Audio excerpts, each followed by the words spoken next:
The episode starts at this super prestigious school where everyone's obsessed with being the best at literally everything. It's a full-on toxic environment. Mew and her friend Pui are in the bathroom together, as girls often do, talking about how happy they are to get to skip class because the principal is giving a speech. Mew always brings Pui to, I guess, the Hall of Fame of all the talented kids in their school, where they have their pictures mounted on a pole and their hands printed into clay. Mew opens up that she feels jealous of those students as they're good at either school, dancing, sports, studying, and so on. I feel part of her feelings comes from her mom. She's like, why couldn't you be more like the classmate you never talked to or about? She's already gotten in med school. It's that damn phone, I'm sure of it. Their teacher interrupts them being like, all you guys ever do is console yourselves for being failures. You're gonna be huge burdens to society if you don't stop being so mediocre. I don't want to hear that. Because first of all, how do you know? She calls over Nanno and belittles them even more. Nanno's only been here for 2 weeks and she's already discovered her special abilities. You're pathetic. Nanno, you should encourage them, por favor. Or else they'll turn into mosquitoes that'll pull the school down. I said, damn, bitch! They're shocked to see Nanno's special ability is being great at physics and Buddhism, apparently. Their teacher arrives to class and is like, Coles. Last week, Nanno was our newly discovered genius, and this week we have a new one. They recently won the Thai Literature Association, and they were announced last night. Congratulations, Pui. Mew is fuming and is visibly upset and disappointed and doesn't even congratulate her own friend. Nanno makes it worse by saying she'll add her to the group chat of geniuses. Mew eavesdrops her teacher, congratulating Pui and inviting her for lunch, so she goes over to Pui's hand imprint and lets her intrusive thoughts win. She's thinking, how could this bee do this to me? We were supposed to be the two who were talentless. She left me all alone. I hate her. She's an awful friend. Why her and not me?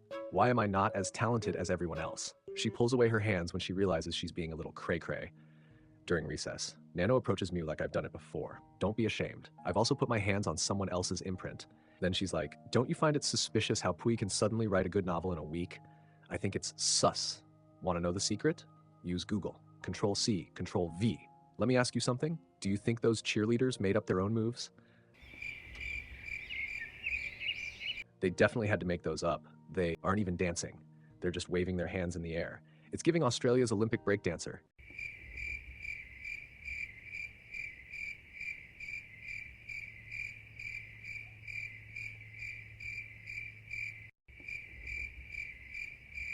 Hey, did you hear she's retired now? One of the stars of the Paris Olympics is calling it quits. Rachel Gun announced that her professional breakdancing career is over. Don't know what exactly she's retiring from, but anyways.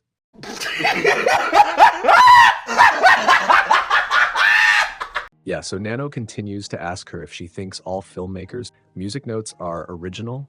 After printing out the picture, she thinks the best thing to do is to throw red paint all over it to add her essence, if you will. She gets a high from doing this and enjoys it a little too much for a person committing a crime. That was such a high.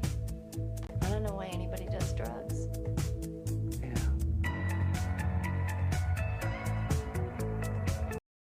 In class the next day, she's too nervous to actually show her teacher, but Nanno opts to help her out and starts saying, wow, Mew, you're so talented. This is amazing. Miss, look at Mew's work. Don't be shy, bring it over here. It can't possibly be as bad as what you've done before. All she's thinking is, can she tell it's fake? Has she seen this artwork before? Why is she so quiet? Does she think it's ugly? Nanno, you B. Class, we have ourselves the first art genius. This is amazing, Mew. She's very happy and gets her very own hand imprint, even posting the stolen art on Instagram. Pui congratulates her, you know, something that Mew never did for Pui. Pui asks her to be friends again, but Mew says that she can't associate herself with people who steal others' work. The call is clearly coming from inside the house. In true spirit, Nanno adds Mew to the group chat, and she's already bragging about the food her teacher brought for her. But soon enough, everyone's telling her that she needs to make another painting ASAP. She's on to her next big art projects and posts them all online. A lot of people online are praising her like, oh my gosh, you're so talented. I admire you so much. You're so amazing and you create beautiful pieces. She even starts doing interviews. Just imagine. Miss Plearn announces that they'll be having an open house even next week to showcase their students' talents. Mew, you'll showcase your work on stage. Oh, What the fuck are you talking about? Wait. Where are you going? Don't you think that'll be boring and repetitive? You're right. She should create her work on stage. Yes, we'll even live stream it for everyone to see. Nanno, are you insane? Why would you do that? I didn't do anything. You wanted the fame and recognition. I just helped you out. Don't blame me. After losing her mind at home, realizing she's in deep she calls Pui. Poor naive Pui is practicing on how to ask her to be friends again in the mirror. Mew tells her that she wasn't mad at her, but jealous that she became a genius and had fame. She felt as though she was an idiot. That's old news. We're both geniuses now. Let's be friends again. Okay, but I need your help first. What's up? Please, hit my hand. I can't actually paint or draw. I stole other people's work. I can't go on stage. Just hit me. Oh my gosh, she's lost her mind. Come on, I want you to do it. Come on, hit me. Fine, I'll do it myself. Why would you hit me? You did this to me. Long story short, Mew screams in pain while Pui's holding the hammer because she took it away. Miss Plearn immediately believes that Pui did hit Mew with the hammer because obviously no one in their right mind would hit themselves with a hammer. At her house, her mom's feeding her like a little baby when Miss Plearn, Nanno, and fellow students show up to update her that Pui has been stopped from showcasing her special talent at the showcase, and if she wasn't a genius, the school would have expelled her. She's asked if she can't possibly move her fingers, and it's clear she can't.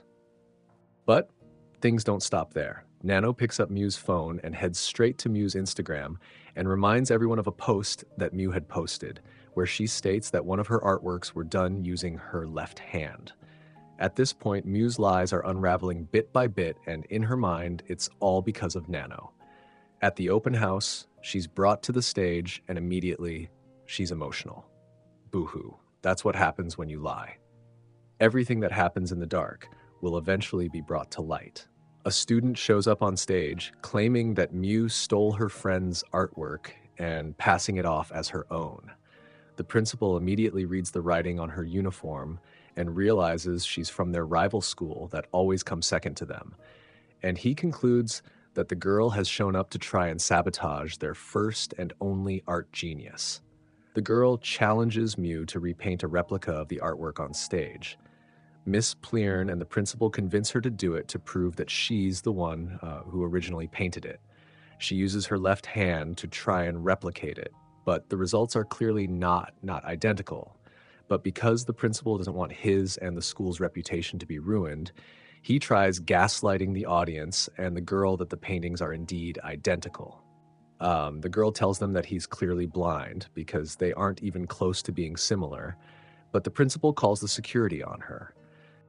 Miss Plearn and the principal console her, saying that they know she didn't steal anyone's artwork.